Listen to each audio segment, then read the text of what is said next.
The Mecklenburg County ABC Law Enforcement Division provides a free training program to ABC permitted establishments called the Alcohol Seller and Server Excellence Training to educate employees on the possession and sale of alcohol. This ABC officer training covers underage sales, forms of acceptable identification, and employee age requirements. The Mecklenburg County ABC Board, more than a bottle. Hello, everybody. I am Beth Troutman, co-host of Good Morning BT on 99.3 FM, 1110 AM WBT. Welcome to Radio 1 Charlotte's Community Mental Health Series in partnership with the Mecklenburg County Alcoholic Beverage and Control Board. Now, this will be a space where you will find hope, resources, and assistance. And each month, we discuss topics for you, our listeners, that can affect your overall mental and behavioral health. Now, for this month, we are spotlighting Mecklenburg County ABC Board's Community Investment and Grant programs. Now, so many people and organizations have asked for information, so we thought we would provide that information for you to place in your toolbox or to let you know if any other organization that you might know could benefit. Now, this month's series is something, as I stated, that we have been asked about. People have wanted to be part of this grant program. And I personally am very excited to learn and provide information for our listeners who have asked about this information. Now, this will be a recording session that will be saved on the Community Mental Health tab. This is on all of our Radio 1 station websites. And joining me today to provide all of the information surrounding the ABC grant program is Ms. Kayla Hickman, Community Investment Program Director for Mecklenburg County ABC Board. She is the person who has all of the information that you need right now. Welcome, Kayla. Thank you so much for joining me. Hey, Beth. Thank you for having me. It's my pleasure. Now, this month, we're focusing on your Mecklenburg County ABC Board's Community Investment and Grant Program. This is really exciting. Can you explain what the Mecklenburg County ABC Board's Community Investment and Grant Program is all about for folks who have been asking us about this? Absolutely. I would love to. So Mecklenburg County ABC Board is founded as a social enterprise. And so that means that by design, it was built to make sure that individuals of Mecklenburg County have access to substance use prevention, education, treatment, and research. So that's really cool. We are required by law to return 7% of our profits back into the community. And all of our operating comes from the sale of distilled spirits. So we don't operate by tax dollars, government funding, none of that, solely from the sale of our products. But I am honored to say that we actually go above and beyond our state requirement of 7%. Last year, in fiscal year 24, we contributed 21%. So that was about a total, actually over $6 million. And that's only with our partnership with Anubia, which I'll talk more about, and through our Community Health and Wellness Grant Program, which you're going to learn more about. That's not including the amount that we give back to Mecklenburg County, the city of Charlotte, the library, and law enforcement. This is that's an exciting thing to learn about. What are some of the goals that you have for these grants? Yeah, that's a great question. So really the goals of the grants is to extend access out to the community for substance use prevention, education, treatment, and research, and to just provide advancement for the community. What kind of organizations do you like to support for those folks who are out there who are thinking, you know what? I know an organization that could benefit from some of these grant programs. Yeah, so the organizations that we like to support, they have to be a 501c3 located within Mecklenburg County jurisdiction. So all of the nonprofits that we support are local. And there are a couple organizations that we also support that are what's considered a state entity. So for example, UNCC or like CMS School District. But everybody that we support has to go towards the prevention, education, treatment, or research of substance use disorder, and has to be located here at Charlotte or Mecklenburg County. So you said that the programs have to help with prevention and education for any kind of substance use disorders in the community. How does the program contribute specifically to these organizations? Yeah, so through the program, we have the Community Health and Wellness Grant Program. We have 4 different grant opportunities. So we have the Special Grant Initiative, the Small Grant Program, the Annual Grant Program, and the Renewal Grant Program. And depending on what grant program, it depends on the different eligibility criteria and how much funding can be awarded. But all of it goes towards different projects. It might be an after-school program. It could be a mentorship program. It could be an underage drinking prevention program. You just touched on this, the kind of programs that are eligible. What is the process like? What is the application process for people who are listening who think, okay, I work with one of these organizations, I'm part of one of these organizations. How do they apply? What is this process? Yeah, so the process depends on the different grant that you're applying for. So I would encourage everybody who's interested to go to our website, and we'll provide you that link at the end of the show because that's really going to break it down per grant program. But general eligibility is that they have to be a Mecklenburg County nonprofit tax-exempt charitable organization or a government entity such as the state of North Carolina or its municipal corporations. So you have to submit a 501c3 determination letter that states that you're located in and that you serve the residents of Mecklenburg County. You additionally have to demonstrate organizational growth and financial stability. And then I think we talked about this before, but everything that we do clearly supports the substance use prevention, education, treatment, and or research. So any project that you're applying for funding towards has to support that. Do you have any kind of advice that you would offer to folks who are thinking about applying, who could use this grant money?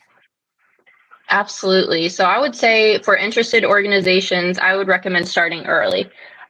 Starting early gives you enough time to complete your application and plan for the project that you want to submit for funding. So being very clear in your application too on how the project that you're applying for connects to the prevention, education, treatment, and or research would be of the utmost importance, I would say, advice that I have to give. And also just visiting our website or reaching out for questions. We're here to help. Have you had, and I'm sure you've had plenty of success stories with all of the money that you mentioned at the beginning of this episode that you have already contributed and donated to the community. Do you have any specific success stories or a success story that you'd like to share? Yeah, so I'm going to leave it to Kim Alexandra from Our Daily Bread Foundation. She is one of our grant partners and has been for 2 years. So I have a story to share, but I want her to discuss more about her organization and share her own story as well. But what I'd like to share is that we co-founded Anuvia back in, I believe, 1957. So they are very much part of our roots, and every year we provide funding to their organization, and we operate as a partnership. And where that really came through most recently is that Anuvia had an individual who graduated from their program. And at the end of their graduation, they were asked, "How did you hear about Anuvia?" And the individual actually had shared that they were in an ABC store, and that's when they learned about Anuvia. So we do our best to connect people to resources. There may be customers out there that reach out to an employee and say that they need help. And so we always make sure that we have things broadcasted in our store, on the TV screens about Anuvia. We have resource cards and brochures and do our best to connect folks. But that was a full circle moment just to hear that someone had learned about Anuvia from one of our stores. Yeah, that's a fantastic success story and a huge win. And as you mentioned, we also have Kim Alexander joining us from Our Daily Bread Foundation. And she is the founder and executive director of Our Daily Bread. Miss Alexander, thank you so much for being part of this with us today. Now, Kayla was just saying that you all are a huge success story, but tell me a little bit more about your organization, Our Daily Bread. And thank you for your time today. Yeah, and thank you guys for having us. Again, my name is Kim Alexander of Our Daily Bread Foundation. We serve boys ages 13 to 15 to reimagine family structures by building kinship in the kitchen. But there are 3 main pillars that we focus on. That's trauma wellness, social integration, and entrepreneurship. And we do this not only to give these kids a sense of belonging, but also to encourage them to live a drug-free life. Well, it's really, really incredible the work that you do. And I know that the ABC board, that their grant program has actually supported the work that you do. Can you talk to us a little bit about that success? Absolutely. There's two ways to discuss it. First of all, being traumatized as I was myself, growing up one of 8 children, and every time walking out of my door, all I would see is drugs and gun violence. Similarly, we work with youth just like that. So we work with guys that, either there's a drug abuse in their home or among peers or even in their schools. And what our program is called, I Love Me, Say No to Drugs. We realize if you can replace love with something that's greater than what you see, then you have a better opportunity of succeeding and also living a more drug-free, productive life. I love those words. Just replace some of the bad with love, with something greater, something bigger. Can you talk about maybe some of the individual success stories, the families that you have helped, the work that you've seen have a positive impact on the community? Absolutely. So imagine a youth coming in with their head down, not knowing what they want to do. And through journaling and photojournalism, we allow them to have a space where they can hear their own voice. And what that looks like in the family is that they come in, they may be traumatized by someone in their family that's doing substance abuse. We've seen Brian, for example, come in, his mom was on drugs, and he had no way to express himself or how to deal or have coping skills and how to address that. So through journaling, he was not only given a safe space to tell his story, but also was able to discuss it in a group that was very safe for him to engage other peers that had similar stories. So it was very impactful to do that. And on the other side of it, we have given them cameras. I Love Me, Say No to the Drugs. I am more than meets the eye. So now I know who I am. Now I know where I want to go. So how do I see myself through my own lens? Going back to my neighborhood, looking at the neighborhood in a different lens, taking it through my schools, finding myself in a space of what I want it to look like rather than what it actually looks like. So we're very grateful to the ABC board for that because it allows ourselves or our Daily Bread to use our immersive learning in a way that's not traditional. With the resources that they've given us, the education and drug prevention, providing materials that we need that can pass out to other kids. We've seen our kids firsthand become mentors and leaders as a result of our ABC board small grant process. See, it's just incredible the work that you're doing, and it's so heartwarming to know that the ABC Board grants have helped you continue changing communities and changing the lives of families and young people. And Kayla, I know that this must be heartwarming for you, given that this is the work that you do. What are the goals and aspirations that you have for the grant programs and the community around you, and how would you inspire people to want to get involved?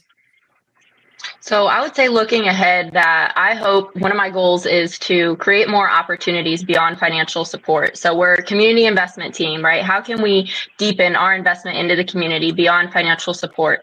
That's one of my goals.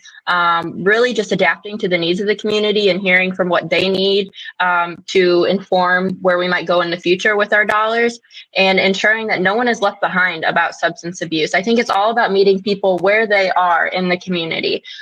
So that's a little snippet of the future. How can you get involved and how can you help? Nonprofits need your support, and they need you volunteering, whether that's packing bags, whether that's reading to students, or maybe that's going on their webpage and donating or purchasing an item from their wish list. And additionally, if you want to get more involved, there are several board member openings for local nonprofits. So that could be another option to support the local community as well. And you can even align it with what your goals are or what you're passionate about as an individual. And definitely for substance abuse in general, just supporting destigmatization and helping people find help and just providing them with a listening ear if needed without judgment. Ladies, this has just been such fantastic information shared today. And I know that this spotlight on what Mecklenburg County ABC Board has to offer the community will be so beneficial to so many of our viewers. Kayla, is there anything else that you would like to share? Anything I might have missed when it comes to the kinds of grant programs you offer and the process itself? Yes, I would love to share some more. So, under the Community Health and Wellness Grant Program umbrella, we have 4 different grant opportunities. So, we have the Special Grant Initiative, and that's what we like to refer to as the grant in a box. And the Special Grant Initiative is for a 1-year project period, and it's up to $25,000, and it's for an organization to implement the Too Good for Drugs curriculum, which is funded by the Mendez Foundation. It's an evidence-based program, and it's designed to mitigate the risk factors and enhance protective factors related to alcohol, tobacco, and other drug use.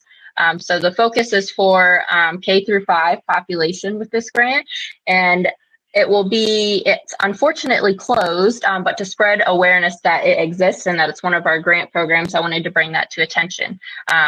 Then we have the small grant program, which is for organizations who have less than a $350,000 operating budget. And the small grant program is for up to $25,000, and that can be for the prevention or education of substance use disorder, any projects related to that. And the process to apply is actually open right now. So our letter of intent is the first step to apply. So that will be open from November 15th to December 13th. So if you're able or interested, submit your letter of intent. You can go to our website to do that and give it a shot. Then we review the letter of intent. Our team of evaluators make a decision, and you may or may not be invited to apply for the full application then. And then that's 2 special grant, small grant program. And then we have the annual grant program. And that's for a 1-year project period for organizations that have over a $350,000 operating budget, up to $75,000 that can be towards focus on prevention of education, treatment, research, or education. And that letter of intent is coming up. So if you're interested in applying and you're a larger organization, you can submit your letter of intent by December 20th. It'll be open from December 2nd to December 20th of 2024. And last but not least, we have our renewal grant program, which is by invitation only. It's considered step-down funding. So if you are a past grant partner of our annual grant program, then your next step would be going into the renewal grant program. So if you're interested in receiving funding from the ABC board, your best bet is to either start with the small grant program, the special grant initiative, or the annual grant program, depending on the operating size of your organization and what most aligns with you. And I know I'm talking a lot here, but there's just so much to know and so much great information to get out there. But lastly, I would like to just highlight that this year we're working with 68 different projects that support substance use disorder, whether that's prevention, education, treatment, or research. 68 projects, that's a lot. So that's over 60 nonprofit organizations here in Mecklenburg County that we're supporting. And over 20 of them are smaller organizations, just like Our Daily Bread Foundation is an example. Wow, Kayla, I feel like this episode could have been like 2 hours long. You are such a wealth of information. You can tell, obviously, that you are very passionate about what you do. And you are, of course, just to remind people, Kayla Hickman, the Community Investment Program Director for Mecklenburg County ABC Board. And Kim Alexander, thank you so much for joining us too, the founder and executive director of Our Daily Bread, which you just heard Kayla talking about. And I hope that you all out there take advantage of the resources and the information that these ladies shared today. Now, if you know of an organization, if you have an organization or know of an organization that could benefit from the services provided by Mecklenburg County ABC Board's Community Investment and Grant Program, and you want more information on how to apply, here's what you do. Visit mechabc.com and then look under the tab for community outreach. Click on ABC grant programs, and that's it. It's that simple. Or if you know someone who could benefit from the services provided by the organization we talked about today, Our Daily Bread. Visit ourdailybreadfoundation.org. And a special thank you again to the Mecklenburg County ABC Board for making all of this possible today and providing the community the means and resources for organizations such as Our Daily Bread to thrive. Thank you all for being a part of this special, special day and for all of this really incredible information that could really change lives. Thank you so much, Thank Beth. you. And thank you so much, Kim. It's an honor to be able to partner with you. Absolutely. Same here.